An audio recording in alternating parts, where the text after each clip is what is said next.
Despite the originals ending several years ago, there are still those who wonder why brothers Klaus and Elijah Mikkelsen were killed off. The shocking moment signified the end of Klaus' redemption journey, and though the deaths were clear, the reasons behind it weren't.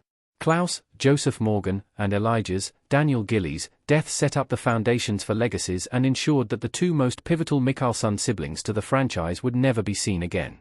It also meant they couldn't be there for Hope. The originals expanded on the Klaus and Elijah backstory and the Shakespearean depth of their familial dysfunction. A group of siblings turned into monsters by their parents who repeatedly tried to destroy their children after realizing their mistake. Klaus was considered the most vicious, villainous, duplicitous, ambitious, and powerful Mikkelsen clan member. He was given the opportunity to rediscover his humanity and repair his fractured family thanks to the miracle tribrid baby he conceived with Haley Marshall, Phoebe Tonkin. During Season 5, Klaus made the ultimate sacrifice by transferring the hollow to himself, sealing his fate to save his daughter. Klaus died to protect his family and redeem himself. Klaus' death provided the end to his redemption arc.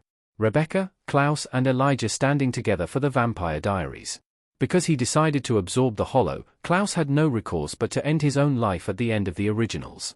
Otherwise, the power would work to amplify the darkest of his impulses, potentially causing a huge amount of death and destruction, with his family being the first to be affected. It was quite an evolution from the character introduced in the Vampire Diaries, whose self-preservation and insidious agendas took precedence over any familial affection, adding further layers to the Klaus and Elijah dynamic. Before Klaus' death, he even offered Rebecca the cure, which he had previously refused to give her. The main storyline throughout all 5 seasons of the originals revolved around Klaus getting redeemed. He fought for a home for his family, suffered through years of torture to save his siblings and his daughter, and lost years of being close to Hope in order to keep her safe. In the final moments of the finale, when the Saints go marching in, as Klaus prepared to use the remaining white oak stake to kill himself, Klaus and Elijah found each other. Elijah died with Klaus to keep his promise. Elijah believed his purpose was to help Klaus find redemption. Elijah Mikkelsen on the originals staring at someone with warning. Elijah told his brother his sole purpose in life had been realized, and he saw no future path for himself. My unrelenting desire has always been your redemption. Elijah decided that their vow of always and forever would extend into the afterlife. Even more than the originals itself as a show, Elijah fought for his brother's redemption since Season 2 of the Vampire Diaries. He believed in Klaus long before anyone else did, even when everyone told him that Klaus was a lost cause. Though Klaus had a lot he needed to atone for, he wasn't the only one.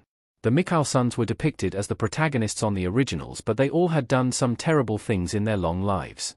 Even Elijah, the noblest and often the most respectable of the clan, had many skeletons in his closet. Elijah had his own sins to atone for, namely Haley's death. In a 2018 interview, Plek told EW while fans may have thought killing off Hope's only remaining parent was cruel, for Plek, it was a happy ending for Klaus and Elijah. Hope, a main character in the spin-off Legacies, later struggles to come to terms with her father's death. However, Hope did get some closure regarding Klaus' fate during Legacies Season 1 and the Legacies series finale.